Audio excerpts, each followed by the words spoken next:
जय श्री कृष्णा। श्री कृष्ण कहते हैं, मौन किसी मानव की कमजोरी नहीं, उसका बड़प्पन होता है। वरना जिसको सहना आता है, उसको कहना भी आता है। दो बातें अपने अंदर पैदा कर लो, एक तो चुप रहना और दूसरा माफ करना, क्योंकि चुप रहने से बड़ा कोई जवाब नहीं होता और माफ कर देने से बड़ी कोई सजा नहीं होती। जो इंसान जितना मौन रहता है, वो अपनी इज्जत को उतना ही महफूज रखता है। जीवन में शांत बने रहो जब तक तुम्हारा सही वक्त नहीं आ जाता। जहां आपको समझने वाला कोई व्यक्ति ना हो, वहां पर चुप रहना ही बेहतर होता है।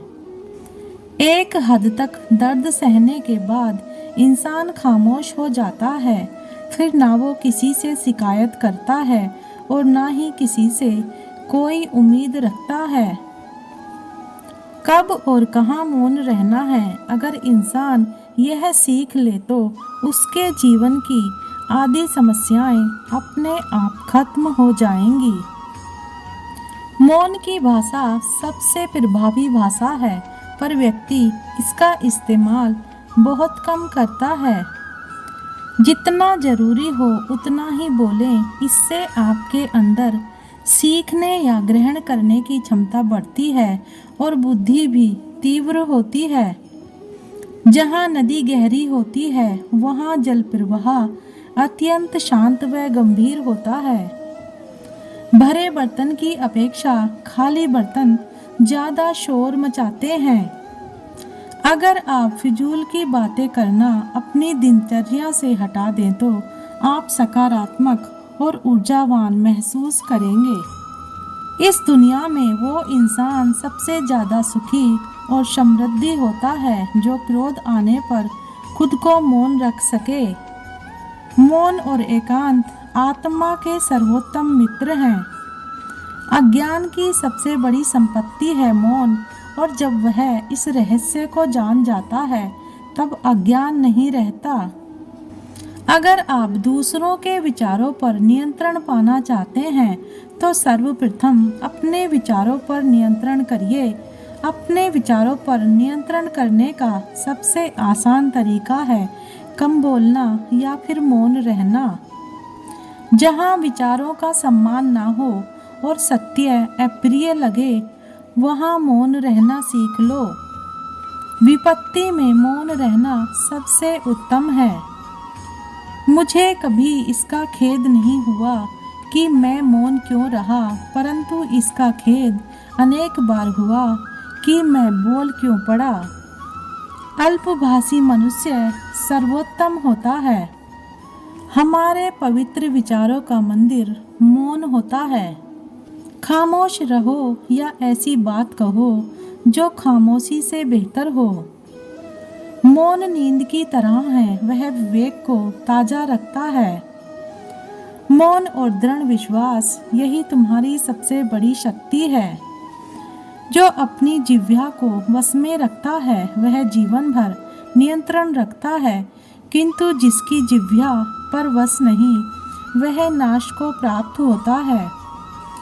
मौन क्रोध का दमन करने में व्यक्ति की जितनी सहायता करता है, उतना अन्य कोई सहायता नहीं कर सकता।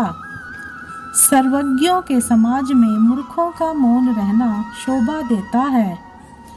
मौन रहकर मैं अन्य लोगों की कमियों को सुन लेता हूँ और अपनी कमियों को छिपा लेता हूँ। यदि तुम चाहते हो कि लोग तुम्हें तुम्हारी वास्तविक योग्यता से अधिक योग्य व्यक्ति समझें, तो कम बोलो। बुद्धिमान की बात कहने की अपेक्षा बुद्धिमान प्रतीत होना अधिक आसान है। मौन की भाषा सबसे प्रभावी भाषा है, पर व्यक्ति इसका इस्तेमाल बहुत कम करता है। मौन के वृक्ष पर शांति के फल लगते हैं।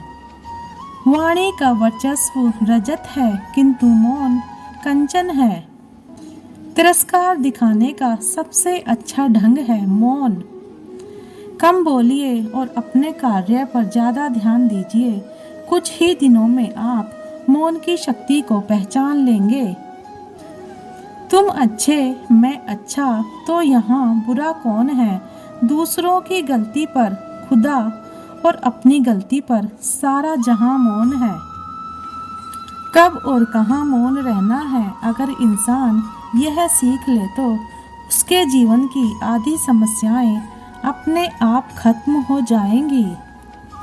बहुत से लोग जिंदगी से परेशान होकर मौन की चादर ओढ़ लेते हैं, लेकिन उनके अंदर बहुत ज़्यादा शोर होता है। मौन रहना कोई आसान कार्य नहीं है। इसके लिए भी साहस और धैर्य की बड़ी आवश्यकता होती है।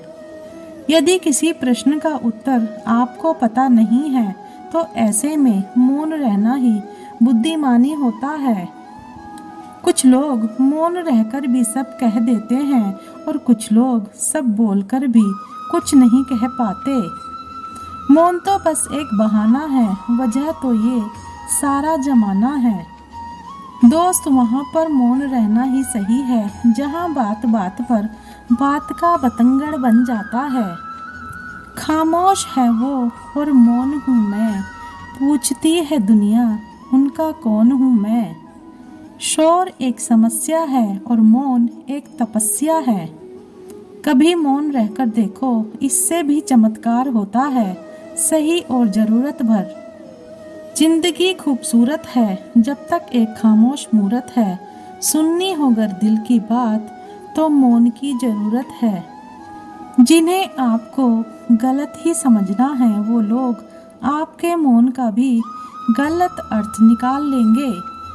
विधाता की अदालत में वकालत बड़ी न्यारी है। खामोश रहिए, कर्म कीजिए, सबका मुकदमा जारी है। जिन्हें आपको गलत ही समझना है वो लोग आपके मौन का भी गलत अर्थ निकाल लेते हैं। इतना मत बोलिए कि लोग चुप होने का इंतजार करें, बल्कि इतना बोलकर चुप हो जाइए कि लोग दोबारा बोलने का इंतजार करें।